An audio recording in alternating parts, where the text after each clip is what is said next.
Simple present tense એટલે કે સાદો વર્તમાન કાળ. આઈ નું બહુવચન વી થાય, યુ નું બહુવચન યુ થાય, હી શી ઇટ નું બહુવચન ધે થાય છે. હી શી ઇટ સાથે એસ કે ઈએસ મૂળ રૂપ લાગે છે. એનું તેમનું example the sun, black, use, light ને કાઉન્ટ્સમાં ગીવ આપેલ છે.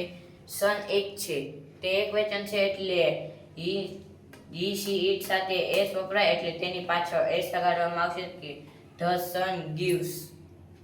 બીજું ધ સ્ટાર્સ, સ્ટાર્સ વધુ છે એટલે તે બહુવચન છે ને બહુવચન સાથે તેનું મૂળ રૂપ જ લાગે છે, જેમ કે the stars shine in the sky. Simple present ટેન્સમાં ડુ કે ડઝનો ઉપયોગ કઈ રીતે થાય તે આપણે શીખીશું. હી શી ઇટ સાથે ડઝનો ઉપયોગ થાય છે.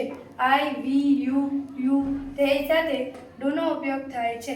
એક્ઝામ્પલ તરીકે હી ગીવ્સ અ પેન. પ્રશ્નાર્થ does he give a pen. Does એક વચનમાં લાગે છે એટલા માટે ડઝ લગાડવામાં આવે. સિમ્પલ પ્રેઝન્ટ ટેન્સને નેગેટિવ વાક્યમાં બદલવા ડુ કે ડઝમાં નોટનો ઉપયોગ થાય છે, જેમ કે do plus not is equal to not don't.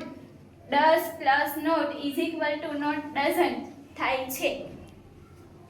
Simple present ટેન્સનો ઉપયોગ ક્યાં ક્યાં થાય છે?